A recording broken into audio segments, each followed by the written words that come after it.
Hello everyone, welcome you all. I hope you all are doing well. So let's begin with chapter number 6 of EVS, and the name of the chapter is The Food We Eat, right?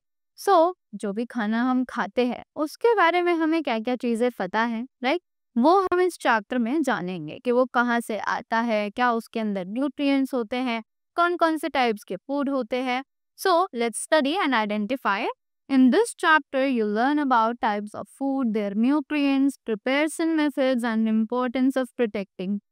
कि इस chapter में हम लोग जानेंगे food के types के बारे में, उनके न्यूट्रिएंट्स के बारे में, उनके प्रिपरेशन मेथड्स के बारे में, और वहीं उनके इम्पोर्टेंस ऑफ प्रोटेक्टिंग फूड की खाने को हम कैसे प्रोटेक्ट कर सकते हैं, क्या उसकी इम्पोर्टेंस है, खाना हमारे लिए क्यों ज़रूरी है, ये सब हम लोग जानें, right? So food is our basic need. कि खाना जो है वो आज की डेट में हमारी बेसिक नीड है, right? So, not only today, it was our basic need and it will be our basic need. Her living thing के लिए खाना जो है वो उसकी basic need है. Plants, animals and human beings all need food.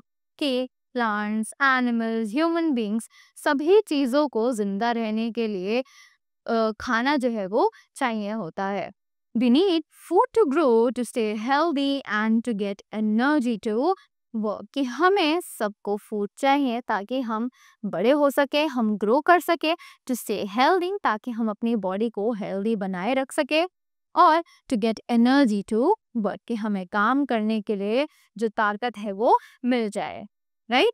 There are many kinds of food. कि बहुत सारे तरीकों के फूड जो है वो होते हैं.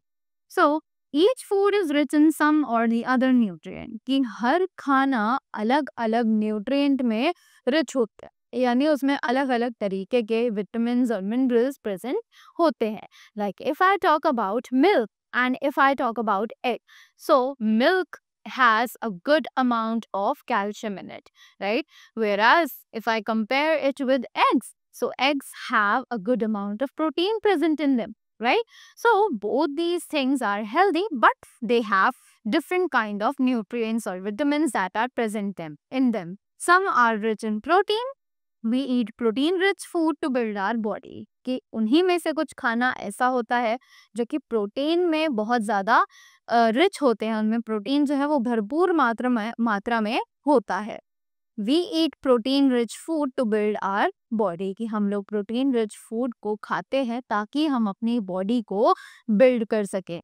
सम gives as vitamins to fight against diseases. कि कुछ हमें विटामिन्स देते हैं ताकि हम डिजीजेस से लड़ सके, राइट? कि जो भी बीमारी है उन सब से डील कर सके. Cereals make our daily diet. Cereals जो है वो हमारी डेली डाइट को बनाते हैं. Cereals are mostly energetic and provide us with energy. कि सीरियल्स जो है वो बहुत ही ज़्यादा एनर्जेटिक होते हैं और वो हमें एनर्जी जो है वो प्रोवाइड करते हैं. राइस, ज्वार, मेज, बाजरा एटसेट्रा आर सीरियल्स. कि जितने भी राइस, ज्वार, बाजरा, मेज एटसेट्रा, ये सभी जो चीज़ें हैं ये सभी सीरियल्स के अंदर आती हैं. The next topic that is given over here is kinds of food. So the very first kind of food is given bodybuilding food. So what is bodybuilding food? Milk and milk products, pulses, peas, green beans, meat, eggs and fish are the bodybuilding food. So जितने भी हमारे milk या milk made products होते हैं, pulses होते हैं, Ps होते हैं, बीन्स हैं, मीट है, एग्स है, फिश है, ये सभी बॉडी बिल्डिंग फूड्स कहलाते हैं. These foods are rich in protein. ये सभी फूड्स जो है उनमें प्रोटीन भरपूर मात्रा में हमें मिलता है. Babies and young children need more body building food than adults. की बेबीज, छोटे छोटे बेबीज और जो छोटे बच्चे होते हैं उनको बॉडी बिल्डिंग फूड्स की ज़्यादा ज़रूरत होती है as compared to the adults, right? After that, let's move ahead. The next kind of food is the protective food. So, food which protects us from diseases are called the protective food. तो जो खाना हमें diseases यानी बीमारियों से बचाता है उसको हम लोग protective food कहते हैं. Green leafy vegetables, fruits, cereals, cheese and milk are protective foods. They contain vitamins. So जो ग्रीन लीफी वेजिटेबल्स हैं, फ्रूट्स हैं, सीरियल्स हैं, चीज़ है, मिल्क है, ये सब ही प्रोटेक्टिव फूड्स हैं और दे कंटेन विटामिन्स कि इन सभी में विटामिन्स जो है वो भरपूर मात्रा में मिलते हैं, right? After that, the next is energy giving foods. So now what is energy giving foods?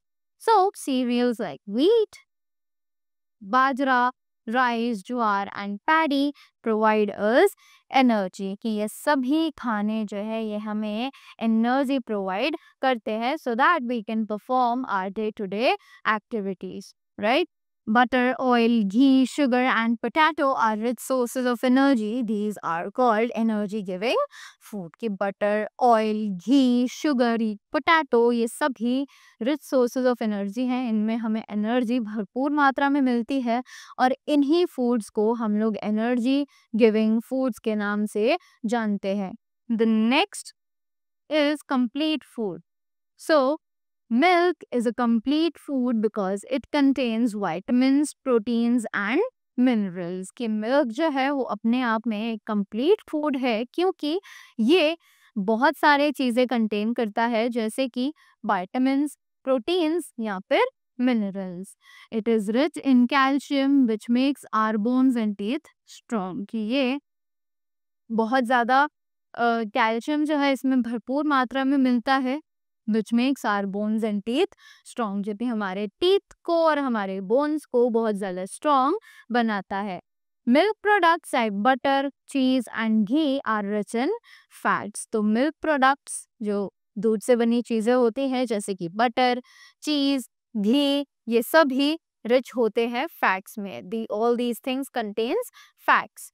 Fats give us a lot of energy to work. कि फैट्स जो है वो हमें बहुत सारी एनर्जी देता है ताकि हम काम कर सके. After that the next topic is different methods of preparation of food. अब कौन से ऐसे अलग अलग तरीके हैं जिनके थ्रू हम अपना खाना जो है वो आसानी से प्रिपेयर कर सकते हैं. So foods are eaten in different ways. कि खाना जो है वो अलग अलग तरीकों से खाया जाता है. Some foods are eaten raw while other have to be cooked. अब कुछ खाना हम लोग कच्चा भी खा सकते हैं और कुछ खाना ऐसा होता है जो कि पकाया भी जा सकता है. Fruits and some vegetables are eaten raw. कि fruits और कुछ vegetables ऐसे होते हैं जिन्हें हम कच्चा भी खा सकते हैं.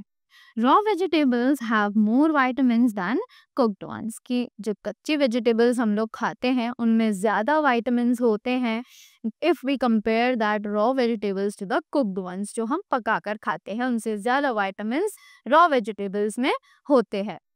Foods are cooked by steaming, boiling, roasting and baking. कि खाना जो है वो इन्हीं सब तरीकों से बनाया जाता है जैसे कि steaming, boiling, roasting और baking methods, right? After that, the next thing is protection of food. अब all food items should be covered properly. कि जितनी भी food items है उन सभी को हमें properly cover करके रखना चाहिए. Harmful organisms and chemicals can damage the food. अब ये जो harmful organisms हैं, ये जो chemicals हैं, ये सभी हमारे खाने को बहुत ज़्यादा नुकसान पहुँचाते हैं.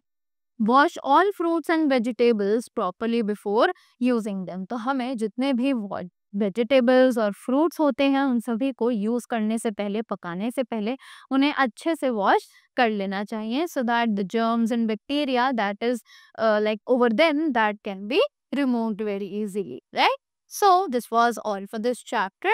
I hope you all got the things really well. So thank you so much and have a great day ahead.